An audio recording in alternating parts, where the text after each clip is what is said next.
Have you ever, like, I don't know, just sat there and thought about what would happen if it all just went away? Like civilization, poof, gone. Yeah, And then what would we even do? Could we even rebuild? I think there's this part of us, like, deep down that kind of wants to know. At least there is for me. And I think that's why I'm so fascinated by this stuff.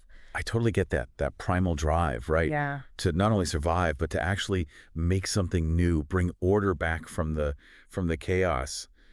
It's a really powerful idea. So, speaking of powerful ideas, we're diving into something pretty unique today. We're looking at the ultimate guide to rebuilding a civilization. Right. Based on a review, of course. Yeah, exactly, based on a review. It's by Hungry Minds. And I gotta say, they're kind of known for, well, putting out these really practical books. Mm. The kind that help you become more self-sufficient, like how to actually get through tough times. Definitely. They're all about that hands-on, practical knowledge. Yeah, totally. And this book, well, this one tackles the toughest situation you could imagine. Like, what if society actually collapsed? And then the big question, how do you come back from that? Not just survive, but rebuild, like we were saying. Exactly. And from what I gathered from the review, this book isn't just about, like, learning to filter rainwater or something, which, that's important, but it goes way beyond that. It does. It's more like a complete blueprint. That's a good way to put it. It combines, like, the ancient survival wisdom that's been passed down for centuries with what we know from modern science. A blend of the old and the new. Yeah, exactly. To give us a possible roadmap, like a guide to actually hitting the reset button on society. An ambitious undertaking, to say the least. Huge, right. And that's why we're here. Today, we're going to break down the most important and I think most fascinating points from this review. A sort of shortcut to understanding what this book is all about, what it might actually offer. Exactly. So the main idea, and this is what grabbed me right away, is that the book is presented as a how-to guide, not just some philosophical discussion about, like, the what-ifs of societal collapse. It's meant to be practical, a detailed step-by-step manual for actually starting over. From the absolute essentials, like how do you get clean water? How do you find food? To rebuilding, everything, even how to create a new government and bring back technology. It's mind-blowing. I actually found it really reassuring in a way. It's scary to think about all this, but this book doesn't shy away from the complexity. Oh, for sure. It lays it all out. Like, okay, if this happens, here's what you need to do. And it breaks the whole process down into these key stages, which the review lays out really well. It starts with the absolute basics, the survival stuff. The things you'd need to focus on right away. Exactly. Finding shelter, making sure you have clean water, how to store food so it doesn't go bad, and of course, how to stay safe. All those things we take for granted. Yeah, those are the immediate needs, the foundations. You got to get those sorted before you can even think about anything else. And what the book really emphasizes here, it's those low-tech survival skills. The really basic stuff. Right, the stuff that our ancestors knew, the stuff that might be, well, let's face it, kind of lost to us now because we rely so much on technology. Yeah, it's like a reminder of how vulnerable we might be if those systems we depend on just weren't there anymore. Exactly. And once you've got those immediate survival needs figured out, then comes the next phase. The review calls it the agricultural renaissance. It's like starting from scratch, figuring out how to grow food again, how to rotate crops, how to keep the soil healthy. Things our grandparents might have known more about. And it also covers raising livestock, domesticating animals, which, wow, I never thought about having to figure that out. Right. It's a complete reset. And it's all about those practical, low-tech methods. It makes you appreciate all the work that goes into, that tomato you pick up at the grocery store. Oh, yeah, definitely. It shows how fragile our current food supply chains really are. And then this is where it got really exciting for me, the section on rebuilding technology. And we're not talking iPhones here.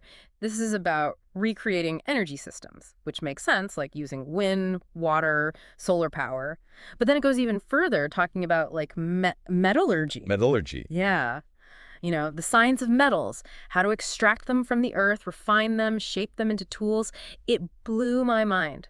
Oh, and then recreating basic machinery and even building communication networks, all using salvaged materials and scientific principles. Like, can you imagine having to make a radio from scratch? Yeah, the stuff we take for granted. It's all built on like Yeah. layers and layers of knowledge and complexity that we just don't see. That's what I found so cool about it. It makes you realize how much we rely on, like, an incredibly intricate system.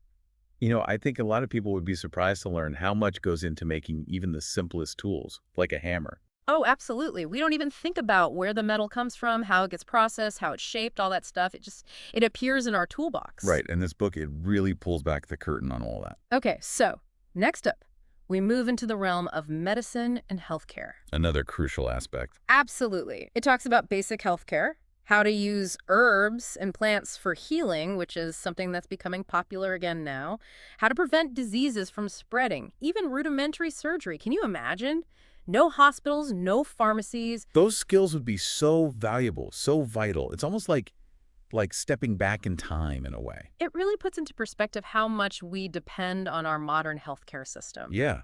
Like, just think about how easily a minor infection could turn serious without antibiotics. And how much knowledge about natural remedies has been lost over time. And speaking of knowledge, the next section is about social and political systems. Now, this is where things get really complex. Oh, yeah. It's one thing to figure out how to, build a shelter or grow food. It's a whole other ballgame to rebuild an entire society. Absolutely. How do you establish fair laws, create a new government? How do you set up an education system, foster a culture? It's mind-boggling when you really think about it. And what I found particularly interesting was the emphasis on learning from history. The review talks about how the book draws on the successes and failures of past civilizations, almost like it's a modern-day Library of Alexandria. That's a great analogy. It's like we have all these historical examples of what worked, what didn't work, and it would be foolish to ignore them. Right, we don't have to reinvent the wheel. We can learn from the mistakes of the past and hopefully build something better. I like that.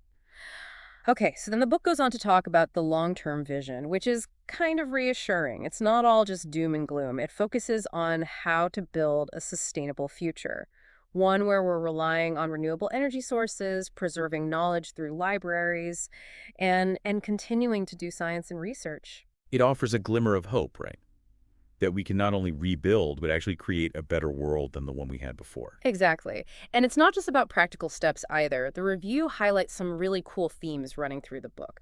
One that really stood out to me was resilience through knowledge. The idea that even if we lose everything else, the most important tool we have is our collective knowledge. Our brains, right? The knowledge of how things work, how to make things, how to solve problems. That's something that can't be taken away. Exactly. And it's something we can pass down to future generations. Okay, another theme I thought was really important is self-sufficiency and sustainability. It basically says that we need to break free from our dependence on those huge global supply chains. Which, let's face it, would crumble pretty quickly in a major collapse scenario. Exactly. So the book advocates for creating more localized systems, where communities can provide for themselves. More resilient, less vulnerable to disruption. And this next theme, I just love this one. It's the power of simplicity. The book argues that in a world where resources are scarce, the best solutions are often the simplest ones. It's about being resourceful and adaptable. Like if you can figure out how to, I don't know, purify water using a few basic materials, that's way more valuable than some complex filtration system that requires electricity and specialized parts. Makes sense, right? Uh, Especially when those things might be impossible to find or maintain. Totally. And then there's community and cooperation, which is pretty obvious, but still so important. Rebuilding a civilization can't be a solo mission. You need people working together, sharing their skills. It's about social cohesion, the ability to organize and collaborate. And that might be the hardest part. Oh, definitely. I mean, could you imagine trying to get people to agree on anything in a post-apocalyptic world? It'd be like herding cats. Exactly. So fostering those cooperative instincts, that's going to be a major challenge. For sure. Okay, last theme, but certainly not least, is learning from history. That's the whole Library of Alexandria thing we were talking about. Right. We have this incredible wealth of knowledge about past civilizations, their successes, their failures, and it would be tragic to not learn from them. It's like we have this roadmap, and ignoring it would be, well, pretty dumb. Yeah, we'd be doomed to repeat the same mistakes. So, the review is overall very positive about the book. One of its biggest strengths, according to the review, is that it's super practical and incredibly comprehensive. It covers so much ground. From those basic survival skills to the complexities of rebuilding an entire society. Yeah. It's pretty impressive for one book.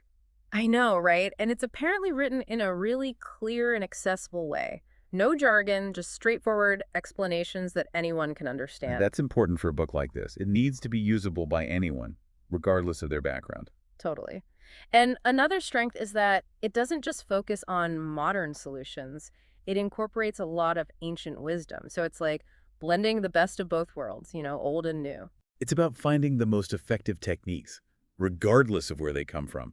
Sometimes the old ways are still the best ways. Exactly. And the review also points out that the book is adaptable. Like it acknowledges that societal collapse could happen in a lot of different ways. Right. There's no single scenario. It could be an environmental disaster, a pandemic, a war, who knows?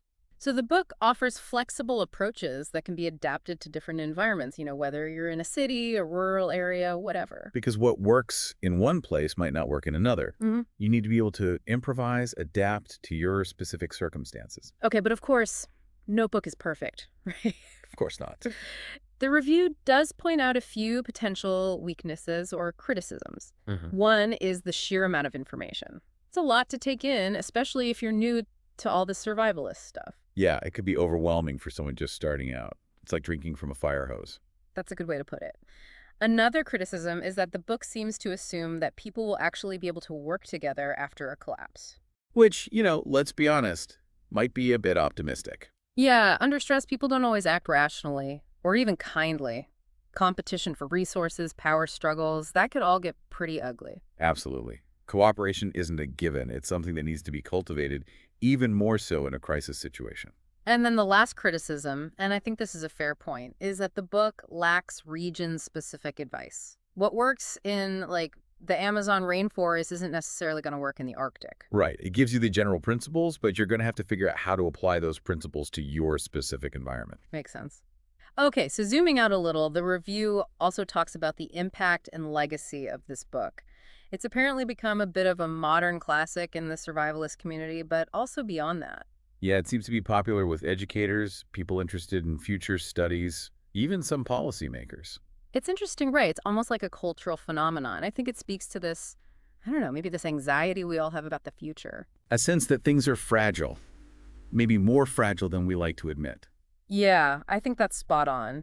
And the book is seen as this wake-up call, a reminder that we're incredibly dependent on these complex systems, and maybe we've lost touch with some essential skills and knowledge. Exactly. Like what happens if the grocery store shelves are empty? Do we even know how to grow our own food anymore? That's a sobering thought.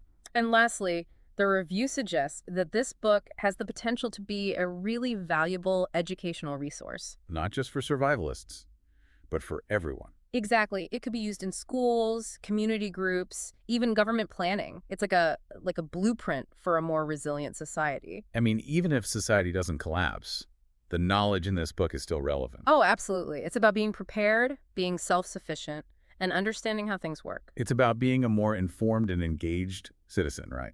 Right. Okay, before we wrap things up, the review also mentions a bunch of other books that explore similar themes. There's The Knowledge, which focuses on rediscovering lost scientific knowledge, how to invent everything, which sounds super cool, Emergency, which is more of a practical guide to surviving disasters when technology fails, and even The World Without Us, which is more of a thought experiment about what would happen to the planet if humans disappeared. They all offer different perspectives on similar ideas, and they're all worth checking out if you're interested in digging deeper. Yeah, I've actually added a few of those to my reading list. Me too. Okay, so I guess the big takeaway here is that The Ultimate Guide to Rebuilding Civilization is a pretty remarkable book. It tackles this huge, almost unimaginable challenge and breaks it down into manageable steps. It's practical, it's hopeful, and it's a reminder that even in the face of, well, a potential apocalypse, humanity has the knowledge and the ingenuity to, pick up the pieces and start over. And not just start over, but build something better, something more sustainable. It's a powerful message. It is. And so to leave you with something to ponder, think about this. If you had to pick one single element, just one, that would be absolutely crucial to rebuilding civilization, what would it be? Would it be a specific skill, a technology, a way of organizing society? What's the foundation upon which everything else depends? It's a tough question. It is, but I think it's a worthwhile one to consider. It forces us to really think about what's important, what truly matters. Exactly. Even if the world doesn't end tomorrow, which, fingers crossed, it doesn't. Thinking about these things, it can help us appreciate what we have and maybe even inspire us to be more resilient, more self-sufficient, and to value knowledge more. I think that's a great place to leave it. Food for thought. Absolutely. Well, thanks for joining us for this deep dive, and until next time, stay curious.